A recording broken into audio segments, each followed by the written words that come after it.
இடம்பொருள் நேயர்களுக்கு வணக்கம். ஸோ இன்னைக்கு பார்த்தீங்க அப்படின்னா இப்போ திருப்பி ஆஹா கல்யாணம் சீரியலில் நிஜமாவே நம்ம எதிர்பார்க்காத ஒரு ட்விஸ்ட் மாதிரி தான் ஐஸ்வர்யா கொந்தளிச்சு கோவமாக பேசுறது நடக்குது.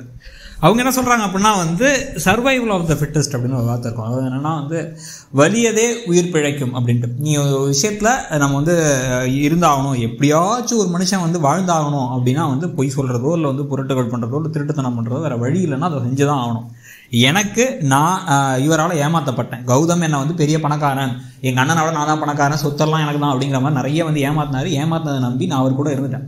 அவர் என்ன பண்ணார் அப்படின்னா அதுக்கப்புறம் என் கையில் காசு இல்லைன்னா என்னை கழட்டி விட பார்த்தாரு. நான் இப்போ வேறு வழி இல்லாமல் என் வயிற்றில் குழந்தை இருக்கு, நான் போய் சொன்னேன். அதில் என்ன தப்பு இருக்குது? என்ன நான் காப்பாற்றிக்கிறதுக்கு இல்லைன்னா அவர் கண்டிப்பாக வேற எவனோ ஒருத்தன் கல்யாணம் தானே பண்ணியிருப்பாரு அப்படின்னு சொல்லிடுறாரு. ஆனாலும் ஊரை பொறுத்த வரைக்கும் கௌதம் எந்த அளவுக்கு மோசமோ அந்த அளவுக்கு ஐஸ்வர்யா மோசமாக இருந்தாலும் கூட ஐஸ்வர்யாவை தான் திட்டுவாங்க.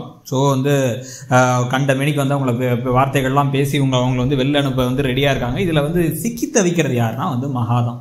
இப்போ மகாவுக்கு எதுவுமே பேச முடியல. ஐஸ்வர்யாவாச்சும் தைரியமாக நான் தப்பே செஞ்சேன், ஆமான தப்பு தான் செஞ்சேன், இதனால தான் செஞ்சேன், இப்போ என்ன பண்ணணுங்கிறீங்க, முடியாது, நான் போலீஸ் ஸ்டேஷன் போகிறேன் அப்படின்னு எல்லாம் மிரட்டிட்டு இருக்காங்க, கோர்ட்டுக்கு போகிறேன்னு மிரட்டுறாங்க. ஆனால் இது எதையுமே பண்ண முடியல மகாவுக்கு.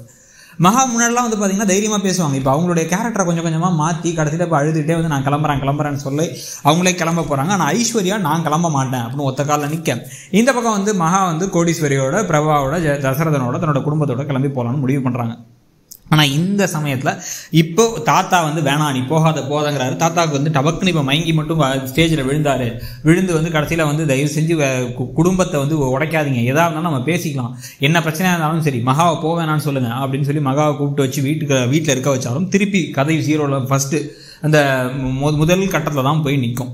ஸோ இப்போ என்ன பண்ணோம் அப்படின்னா பேக் டு ஸ்கொயர் ஒன்னு சொல்லுவாங்க. அந்த மாதிரி முதல் கட்டத்தில் ஏன் நிற்குது அப்படின்னா இப்போ திருப்பி சூர்யாவுக்கு இவங்க மேலே நம்பிக்கையே வராது, இவங்க மேலே வெறுப்பு தான் வரும். இவ்வளோ பெரிய விஷயத்தை மறைச்சிருக்காங்க நம்மக்கிட்ட அப்படின்னா என்னென்ன விஷயத்த மறைச்சாலோ அப்படின்னு தோணும்.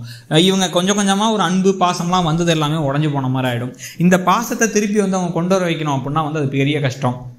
இதுக்கு நடுவில் கோடீஸ்வரிக்கு பெரிய அவமானம் ஆகிடுச்சு. இவ்வளோ பெரிய விஷயம், அதுவும் குழந்தை பிறக்க போகுதுன்னு நினச்சி நம்ம பாட்டியாக போகிறோம்னு நினச்சி நகையெல்லாம் வாங்கிட்டு ஒன்று வச்சு பார்த்துக்கணும்னா இப்படி ஒரு பொய்யை சொல்லியிருக்காளே, இதுக்கெல்லாம் நம்ம தானே காரணம், நம்ம தான் முதல்ல பொய் சொன்னாப்பா தப்பு இல்லை, 1000 பொய் சொல்லி ஒரு கல்யாணத்தை பண்ணலான்னு ஆரம்பித்தோம், நம்ம பொண்ணு அதை விட அதிகமாக போய் சொல்லி வச்சிருக்காப்ப அப்படிங்கிற மாதிரி அவங்க ஆக போகிறாங்க. இது எல்லாத்துக்கும் நடுவில் இதை ராஜலட்சுமியும் சித்ராதேவியும் யூஸ் பண்ணி, சித்ராதேவி முக்கியமாக எல்லாத்தையும் வெளில அனுப்பலான்னு போட்ட பிளானை நானும் கேஸ் போடுவேன்னு சொல்லி ஐஸ்வர்யா உடைச்சதுனால வீட்டுக்குள்ளேயே இருந்தாலும் வெறுப்போடு இருக்க மாதிரி தான் கதை போகும்னு நினைக்கிறேன். ப்ளஸ் இதில் பார்த்தீங்க அப்படின்னா கௌதம் என்ன தான் பிளான் போட்டாலும் கடைசியாக ஐஸ்வர்யா வீட்டை விட்டு போக முடியாதுன்னு சொல்லிட்டாங்க.